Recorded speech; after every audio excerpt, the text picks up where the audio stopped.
आप सबका स्वागत है। मैं Vivek Bindra, motivation speaker, leadership consultant और बिजनेस कोच। आज बिहार की बात करने आया हूं। आज का विषय थोड़ा गंभीर है। गंभीर इसलिए है क्योंकि सबसे बड़ी ग्रोथ वही होती है जहां पे सबसे ज्यादा कमजोरियां दिखाई पड़ती हों।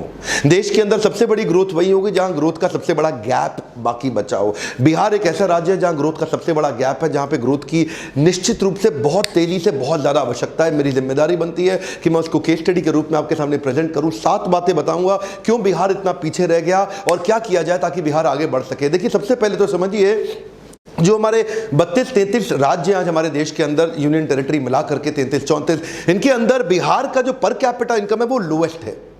क्यों है ऐसा? 31,000 रुपए के आसपास सालाना इनकम है एक व्यक्ति की बिहार के अंदर। ऐसा क्यों है? क्या कारण है कि आज एवरेज इनकम बिहार की इतनी नीचे चली गई है? ये पर कैपिटा इनकम क्या होता है? ये निकाला जाता है एक ही स्थान, एक ज्योग्राफी के अंदर उनकी टोटल इनकम को टोटल पॉपुलेशन से डिवाइड करके। देखिए, ये वीडियो हर एक भारतीय के लिए समझना बहुत ज्यादा जरूरी है कि कुछ राज्य होते हैं जो भारत की इकोनॉमी को, भारत की स्ट्रेंथ को, भारत की उसको आगे लेके जाते हैं, और कुछ ऐसे राज्य होते हैं जो उसकी ग्रोथ डेवलपमेंट को नीचे घसीट रहे हैं, नीचे लेके जा रहे हैं। क्या कारण है इसका? कारण क्या है? क्यों ऐसा बोलते हैं? मतलब बिहारी शब्द को गाली की तरह क्यों प्रयोग किया जाता है? ये क्यों प्रतीकात्मक हो गया? बोलते हैं एक बिहारी 100 बीमारी। बिहारी की शक्ल के हट। अरे, जब विदेशों की तो आप बहुत बात करते हैं आज हमारे देश में बैठ के कि जी हमारे साथ डिस्क्रिमिनेशन हो रहा है, भेदभाव हो रहा है अमेरिका यूरोप के अंदर, लेकिन अपने ही लोगों का, अपने ही साथ में अपने ही प्रेमी पड़ोसियों का आप भेदभाव करते भी हैं, उनका मजाक भी बनाते हैं। ये कारण क्या है? पहले देखिए, फ्रूट्स तब तक नहीं मिलेंगे जब तक रूट्स ठीक नहीं होंगे। आज रूट्स की बात करता हूं। इच्छा तो रहता है कि बहुत डिटेल में आपको एनालिसिस दूं, पर वीडियो लंबा होता है। मेरा पहला पॉइंट लीजिए, ज्योग्राफिकल डिसएडवांटेज। एक तो ये एक लैंड लॉक स्टेट है। लैंड लॉक स्टेट होने के कारण इसके पास एक इंटरनेशनल ज्योग्राफिक लोकेशन का एडवांटेज नहीं है, जिसको क्या बोलते हैं आप, एक या तो देखो कोस्टल रीजन में होता। अब कोस्टल रीजन के अंदर सबसे पॉपुलर स्टेट हमारे देश में गुजरात और महाराष्ट्र है, जहां से इंटरनेशनल बिजनेस बहुत तेजी से सी के थ्रू, पोर्ट्स के थ्रू, बड़े पॉपुलर पोर्ट्स हैं उनके। इसके बाद सदर्न स्टेट्स में भी है, जैसे कर्नाटका, केरला, आंध्रा, तमिलनाडु। लेकिन बिहार को पूरी तरह से लॉक कर दिया। अगर खुलता भी है इंटरनेशनल साइड में, ओपनिंग भी है, तो वो नेपाल पे है। हाँ, हम तो डूबेंगे सनम, तुम्हें भी ले डूबेंगे। अब इसके कारण ग्लोबल एक्सेस मिलता नहीं है, ट्रांसपोर्टेशन कॉस्ट बढ़ जाती है। बिहार का एक रीजन ऐसा है जहां सूखा पड़ जाता है, दूसरा रीजन ऐसा है जहां बाढ़ ज्यादा आ जाती है। अब क्योंकि इसके कारण लोगों को बिहार छोड़ के बाहर निकलना पड़ता है अपनी लाइवलीहुड के लिए। अगला पॉइंट है नो मेजर इंडस्ट्री। बिहार के अंदर कोई बड़ी इंडस्ट्री है ही नहीं।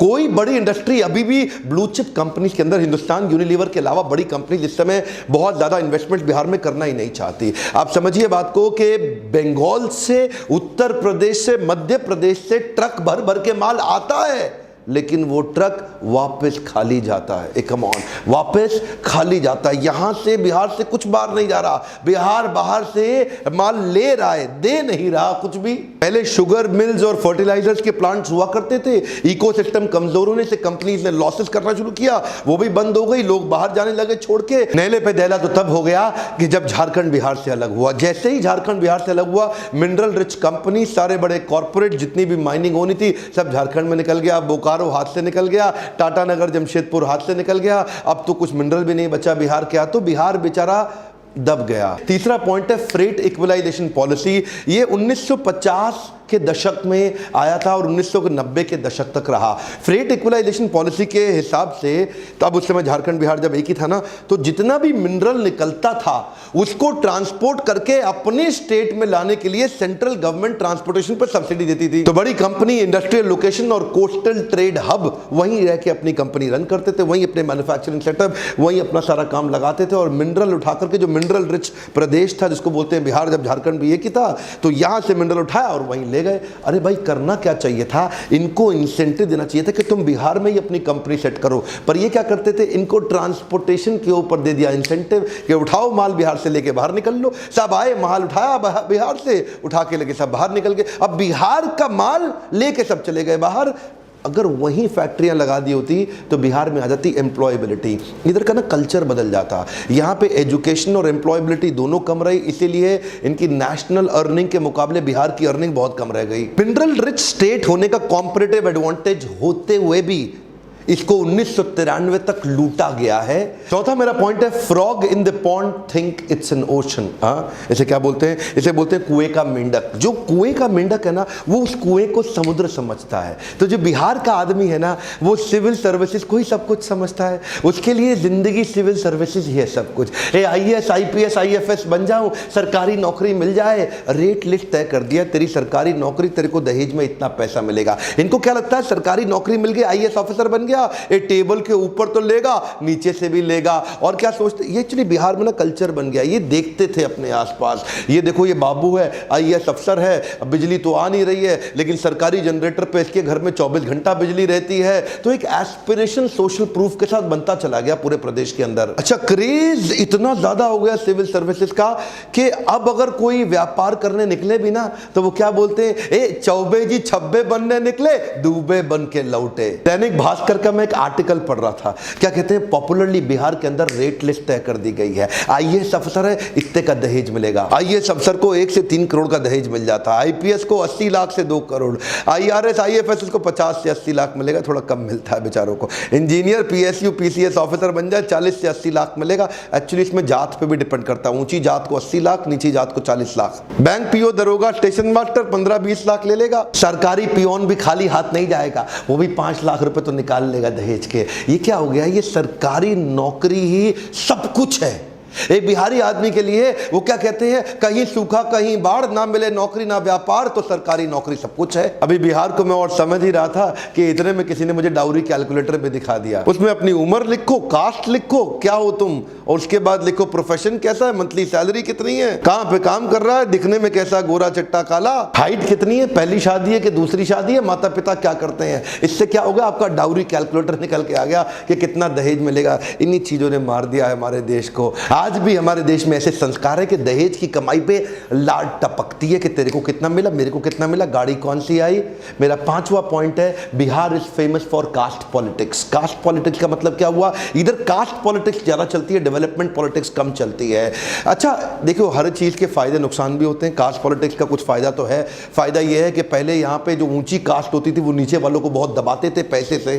अब वो उनको पैसे से दबाते थे, तो ये सोचे कि हम लोग जो है ना, सत्ता की पावर से, पॉलिटिक्स की पावर से अपने आप को खड़े करें, हमारे पास पैसा नहीं है। तो ये छोटी छोटी कास्ट के लोग इकट्ठे हुए और इन लोगों ने अपने आप को ऊंची जात के लोगों के सामने अपने आप को ताकत से खड़ा किया। तो कुछ फायदा होता है, निश्चित रूप से होता है।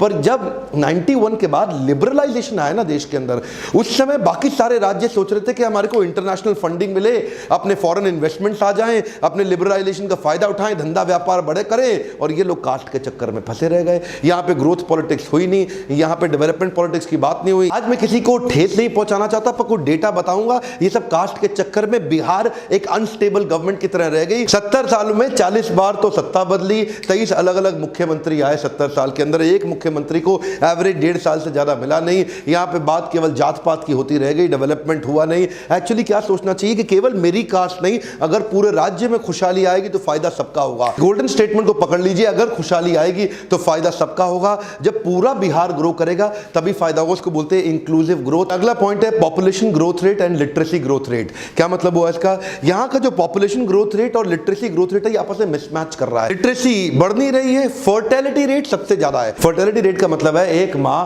एवरेज सबसे ज्यादा अपने जीवन काल में बच्चों को जन्म बिहार की मां देती है। बाकी बहुत सारे राज्य ऐसे हैं जहां पे पढ़े लिखे राज्य हैं, वहां पे एक मां 2 से ज्यादा बच्चों को नहीं जन्म देती है, पर बिहार का सबसे ज्यादा। बिहार में भी 2 हिस्से हैं, एक जहां पे बिल्कुल पिछड़ी हुई जाती है, ना बिल्कुल पढ़ाई नहीं किया, बिल्कुल शिक्षा नहीं है, ज्ञान नहीं है, वहां एक मां 4 से 5 बच्चों को जन्म दे रही है, और जहां थोड़ी बहुत पढ़ाई करी गई वहां 3 बच्चों को। इसके कारण क्या हुआ, पॉपुलेशन बहुत ज्यादा और एजुकेशन बहुत कम। ध्यान दीजिए, कम ऑन, पॉपुलेशन सबसे ज्यादा तेज बढ़ा रहा है बिहार और एजुकेशन सबसे कम है, क्योंकि लिटरेसी रेट यहां पे 63% के नजदीक रह गया। बिहार का लिटरेसी रेट यानी कि जो पढ़ाई का शिक्षा का दर है सबसे कम है। नालंदा यूनिवर्सिटी जो विश्व की सबसे पहली सबसे पॉपुलर, उसके होने के बावजूद, सबसे ज्यादा IAS प्रोड्यूस करने के बावजूद, यहां का एजुकेशन का जो एवरेज स्तर है ना, वो अच्छा नहीं हुआ। जो बहुत ही मेधावी, बहुत बुद्धिमान छात्र हैं, वो सबको छोड़ के आगे निकलने की कोशिश तो कर रहे हैं बिहार के अंदर, लेकिन वो कोशिश बहुत कम लोगों के अंदर है और बहुत सीमित जगह पे है। उसके नए एवेन्यूज नहीं खोले जा रहे। अगला मेरा पॉइंट है एजुकेशन एंड एम्प्लॉयबिलिटी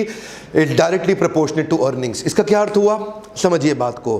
पॉपुलेशन से असर आता है एजुकेशन पे, एजुकेशन से असर आता है एम्प्लॉयबिलिटी पे। अब क्योंकि पॉपुलेशन बहुत ज़्यादा है तो एजुकेशन उतनी हो नहीं पा रही है कवर, और उसके कारण एम्प्लॉयबिलिटी नहीं आ रही, क्योंकि स्किल बिल्डिंग एक्चुअल बिहार के अंदर जितनी होनी चाहिए थी वो हुई नहीं। अब थोड़े से कुछ आंकड़ों को देखते हैं इस पर कैपिटा इनकम के चार्ट को। 1950 से 51 तक बिहार का 204 रुपए था और पूरे देश का 265 था। 2013 तक बिहार बढ़ के 28,000 तक पहुंचा, लेकिन इतने में भारत बढ़ के 75,000 पे पहुंच गया। जिस स्पीड पे पर कैपिटा इनकम बिहार में बढ़ती है उससे कई गुना ज्यादा स्पीड पे ऑल इंडिया एवरेज आगे बढ़ जाती है। उनमें भी कुछ स्टेट्स हैं जो बहुत तेज आगे हैं, जैसे कि गोवा है और यूनियन टेरिटरीज में दिल्ली है। उसके बाद सिक्किम, हरियाणा, केरला, महाराष्ट्र, कर्नाटका। यहां पे एवरेज आदमी की इनकम बहुत अच्छी, लेकिन बिहार में एवरेज इनकम केवल 31,000 रुपया रह गई साल की। सिर्फ समस्या ही नहीं है, बहुत सारी अपॉर्चुनिटीज भी हैं, लेकिन यहां एजुकेशन पे फोकस और एटीट्यूड का बदलाव बहुत जरूरी है बिहार के अंदर। अनिल अग्रवाल तो आप जानते ही है ना, वेदांता ग्रुप के मालिक, केन्स वेदांता,